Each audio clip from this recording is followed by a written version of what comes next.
Hallelujah. हमारे प्रभु यीशु मसीह के मधुर नाम में आप सबको जय मसीह की। Good morning. आज रविवार है, प्रभु का दिन। रविवार ही के दिन प्रभु यीशु मसीह मृत्यु पर विजयी हुए, पुनरुत्थित हुए। कैसे महान प्रभु की हम आराधना करते हैं, जीवित प्रभु की हम आराधना करते हैं। हर रविवार आराधनालय जाकर हम इस बात का प्रचार करते हैं कि हमारे प्रभु यीशु जीवित हैं और असंख्य स्वर्गदूत उनकी आराधना करते हैं, और उन सबों के साथ में मिलकर हम भी उनकी आराधना स्तुति करते हैं। हर बार जब हम मिलते हैं यह घोषणा करते हैं, छोटी प्रार्थना। पवित्र पिता, आपका धन्यवाद। प्रभु, आप सर्व सामर्थ्य हैं, आप सर्वशक्तिशाली हैं। आपकी आराधना करते हुए आपके नाम से प्रार्थना कर चमत्कार देखने में हमारी मदद करें। प्रार्थना यीशु के नाम से मांगते हैं, आमीन। आइए आराधनालय को चलें। आराधनालय हमें क्यों जाना है?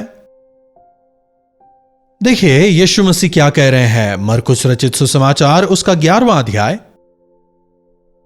और उसकी 17वीं आयत। फिर उन्होंने उपदेश करके यह कहा, क्या यह नहीं लिखा गया कि मेरा घर सब जातियों के लिए प्रार्थना का घर कहलाएगा? मेरा घर तमाम जातियों के लिए प्रार्थना का घर कहलाएगा। क्या रविवार को आराधनालय केवल विश्वासियों ही को जाना है, या फिर अपने साथ जो प्रभु को नहीं जानते उन्हें भी लेकर जाना है? कोई भी पासबान आप अकेले ही आइए, नए लोगों को साथ लाइए, साथ मत लाइए। क्या कहते हैं? मैं तो यही कहता हूं, साथ लेकर आए, इसलिए मुंह से निकल गया। जी हां, तमाम लोगों के लिए यह प्रार्थना का भवन है। यहां जातियां लिखा है, लेकिन दूसरे ट्रांसलेशन में सब लोगों के लिए। वह चाहे अपने होने दीजिए, पराये होने दीजिए, स्त्री होने दीजिए, पुरुष होने दीजिए, कोई भी होने दीजिए। रोमी में, यूनानी में कोई फर्क नहीं। चाहे कोई भी जाति वाले होने दीजिए, कोई भी वंश वाले होने दीजिए, कुल वाले होने दीजिए, कोई भी कुल हो, कोई भी देश हो, तमाम को प्रभु यीशु मसीह ने अपने लहू को देकर खरीदा है। इसलिए संसार भर में उन पर विश्वास करने वाले विभिन्न जगहों पर इकट्ठा होकर वे ही आराधना के पात्र हैं, कहते हुए उनकी स्तुति, उनकी आराधना करते हैं। अगर आप कभी अबू धाबी गए हो, न्यू जेरूशलेम नाम से एक खास स्थान वहां पर है, और उस देश के जो बाशिंदे हैं अगर आराधना चलाना चाहते हैं तो वहीं पर जाना होता है। वहां पर कई सारे कमरे हैं, बड़े बड़े हॉल्स हैं। एक भाषा के बाद दूसरी भाषा वाले, एक समूह के बाद दूसरा समूह। मैं एक बार वहां तेलुगु मीटिंग के लिए गया था। तेलुगु खत्म होते ही तमिल आराधना, तमिल आराधना के बाद नेपाली आराधना, नेपाली के बाद चाइनीज, चाइनीज के बाद जापानीज, दूसरे स्थान में कहीं कोरियन, तो फिर कहीं हिंदी वाले, दूसरी जगह पर अंग्रेजी बोलने वालों की आराधना, तो फिर कहीं और जर्मन वाले। मतलब विभिन्न कमरों में विभिन्न आराधनाएं चल रही होती हैं। फिर जब आराधना खत्म होकर जब सब लोग बाहर आते हैं, जरा सोच के देखिए कैसा माहौल होगा। स्वर्ग की अनुभूति। हमारे प्रभु सबके प्रभु हैं।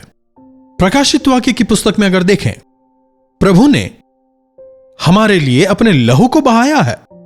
संसार के पाप को उठा ले जाने वाले परमेश्वर के मेमने होकर प्रभु इस संसार में आए। उन्होंने अपने लहू से हमें खरीदा है। देखिएगा इस वचन को भी, प्रकाशित वाक्य उसका 5वां अध्याय 9वीं आयत से। और वे यह नया गीत गाने लगे कि आप इस पुस्तक के लेने और उसकी मुहरें खोलने के योग्य हैं, क्योंकि आपने वध होकर अपने लहू से हर एक कुल और भाषा और लोग और जाति में से परमेश्वर के लिए लोगों को मोल लिया है, और उन्हें परमेश्वर के लिए एक राज्य और याजक बनाया और वे पृथ्वी पर राज्य करते हैं। आज भी देखिए, जब हम आराधनालय जाते हैं, हमारे चर्चों में हर एक जाति के विभिन्न भाषा बोलने वाले लोग वहां मौजूद हैं। कोई जाति भेद या कुल भेद वहां पर नहीं है, सब मिलकर प्रभु की आराधना करते हैं। सारे विभिन्न जाति के लोग, विभिन्न कुलों के लोग, विभिन्न भाषाएं बोलने वाले लोग मिलकर एक स्थान पर उनकी आराधना करने जाते हैं। आराधनालय में उनकी स्तुति करने जाते हैं, प्रार्थना करने जाते हैं। क्या यह नहीं लिखा गया कि मेरा घर सब जातियों के लिए प्रार्थना का घर कहलाएगा? यह एक ऐसा स्थान हो जहां सब लोग आकर प्रार्थना कर सकते हों। साथ ही साथ जब विश्वासी इकट्ठा होते हैं तो संसार के तमाम अन्य लोगों के लिए हमें प्रार्थना करना है। मैं प्रार्थना कर रहा हूं, मेरे घर में फैमिली प्रेयर होता है, वो केवल हमारे लिए है। लेकिन जब हम आराधनालय जाते हैं, हमारा हृदय खुला हो, तमाम लोगों के लिए, विभिन्न प्रकार की परेशानियों में पड़े हुओं के लिए, विभिन्न प्रकार के रोगों से त्रस्त लोगों के लिए हमें मिलकर विनती करनी चाहिए, देश के लिए प्रार्थना करनी चाहिए। तीमुथियुस को लिखी गई पत्री में देखिए पौलुस क्या कह रहा है। अगर तुम चैन और विश्राम से रहना चाहते हो तो देश के लिए प्रार्थना करो। क्यों ना मिलकर इस वचन को देखें। पहले तीमुथियुस की पत्री 2 अध्याय 1 आयत से, अब मैं सबसे पहले यह उपदेश देता हूं कि विनती और प्रार्थना और निवेदन और धन्यवाद सब मनुष्यों के लिए किए जाएं, राजाओं और सब ऊंचे पद वालों के निमित्त, इसीलिए कि हम विश्राम और चैन के साथ सारी भक्ति और गंभीरता से जीवन बिताएं। अगर हमें शांति से, समाधान से, संतोष से, विश्राम से, चैन के साथ में जीना है तो आवश्यक है कि हम हमारे देश के लिए प्रार्थना करें। जब देश बढ़ेगा तभी तो हम बढ़ेंगे ना। जब देश में शांति होगी तभी तो हमें चैन मिलेगा ना। जब देश विकास करेगा तभी तो हम उसका अनुभव करने पाएंगे। जब प्रशासन अच्छे से कार्य करेगा तभी तो देश में अनुशासन होगा, व्यवस्था होगी, न्याय होगा, नैतिकता होगी। इसलिए हमें तमाम लोगों के लिए, विशेषकर राजाओं और अधिकारियों के लिए प्रार्थना करना है। जब हम आराधनालय जाते हैं, वहां जाकर केवल गीत गाकर आराधना करके वापस आ जाने के लिए नहीं। जब हम सिंहासन पर विराजमान सर्वशक्तिमान परमेश्वर की आराधना करते हैं, हर अधिकार ऊपर से आता है। इसीलिए सारे राजा और अधिकारी परमेश्वर के नियंत्रण में हो, इसके लिए हमें प्रार्थना करना है। जब एस्तर प्रार्थना करती है, जब सारे यहूदी मिलकर प्रार्थना करते हैं, देश का जो कानून था वो बदला जाता है, राजा का हृदय बदल जाता है। जी हां, अगर हम प्रार्थना करें, संसार में शांति और चैन को हम देखने पाएंगे। शांति देने वाले प्रभु के सामने जाकर हमें समस्त कुलों के लिए, जातियों के लिए, लोगों के लिए, सब के लिए प्रार्थना करना है। आदि कलीसिया में तमाम विश्वासी जब एक मन और एक चित्त होकर प्रार्थना करते हैं, चमत्कार होते हैं। अनेक रोगी चंगा होते हैं, आश्चर्यकर्म वहां होते हैं। प्रेरित और अधिक सामर्थ्य से परमेश्वर के वचन को सुनाने पाए। शैतान का राज्य धीरे धीरे खाली होने लगा और परमेश्वर का राज्य बढ़ने लगता है। दिन प्रतिदिन लोग बपतिस्मा लेकर कलीसिया में जुड़ते जा रहे थे। आज हमारी कलीसियाओं में हमारी आराधनाएं कैसी है? प्रभु के भवन में जाकर उनकी स्तुति करते हुए, उनकी आराधना करते हुए, उनसे प्रार्थना करते हुए, उनकी इच्छाओं को जानकर, समझकर उसके अनुसार जीवन बिताने के लिए हमें आराधनालय जाना है। क्या चर्च जा रहे हैं? कुछ लोगों का चर्च सुबह है, कुछ लोगों का शाम को है, कईयों के यहां चर्च है ही नहीं। विदेश में रहने वाले कई सारे ऐसे विश्वासी हैं जिनके आसपास चर्च नहीं है। फिर कई ऐसे लोग भी हैं जिन्होंने हमें बताया है कि चर्च तो है लेकिन उनकी भाषा जो है वो उन्हें समझ नहीं आती, और इसीलिए हम इस कार्यक्रम को संडे को भी क्रमानुसार लेकर आते हैं। आराधना भवन में हमें मिलकर प्रार्थना करना है, एक दूसरे के साथ मिलकर एक दूसरे के लिए प्रार्थना करना है, एक मन होकर हमें प्रार्थना करना है। प्रभु का वचन हमें बताता है जब हम मिलकर प्रार्थना करते हैं तो जिस चीज को हम पृथ्वी पर बांधेंगे वो बंध जाएगा, जिसे खोलेंगे वो खुल जाएगा। आराधनालय जाकर जब हम एक मन से प्रार्थना करेंगे तब चमत्कार होंगे। कलीसिया को प्रार्थना करना चाहिए। पतरस जब कारागृह में था और जब कलीसिया लौ लगाकर प्रार्थना करती है, कैसा अद्भुत चमत्कार हुआ था ना। कारागृह की बड़ी बड़ी फाटकें खुल जाती हैं, जो उसके जंजीर थे वे खुल जाते हैं। 3-3 पहरों को लांघकर पतरस जो है उस स्थान पर पहुंच जाता है जहां कलीसिया प्रार्थना कर रही थी। यह कैसे संभव हुआ? प्रार्थना से। आज कई लोग ऐसे हैं जो बंधनों में जकड़े हुए हैं। परमेश्वर के सेवकों को बंदी बनाया जा रहा है क्योंकि उन्होंने सुसमाचार का प्रचार किया। कई सारे विश्वासियों को शैतान अपने चंगुल में ले रहा है। परमेश्वर ने आपको आजादी दी है।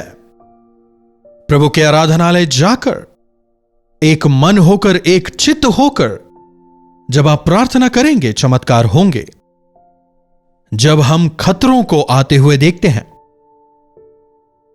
जब रुकावटों को हम आते हुए देखते हैं, विभिन्न प्रकार की जब समस्याएं सामने आती हैं। कोरोना वायरस ने देखिए देश के लिए कितनी बड़ी संकट पैदा की थी। आज देखिए भिन्न भिन्न प्रकार की बीमारियां, वायरल फीवर, बुखार से, इन्फेक्शन से लोग जूझ रहे हैं। वचन हमें बताता है अगर तुम्हारे बीच कोई बीमार है, कलीसिया के एल्डर्स को बुलाओ और उनसे प्रार्थना करवाओ। कलीसिया अगर मिलकर बीमारों के लिए प्रार्थना करे तो अद्भुत छुटकारे को हम देखने पाएंगे। आराधनालय में छुटकारा है, आनंद है, विजय है, लेकिन कब? जब प्रार्थना हो। तो क्यों ना हम प्रभु के भवन जाएं, अकेले नहीं बल्कि अपने परिवार को, अपने मित्रों को साथ लेकर जाएं।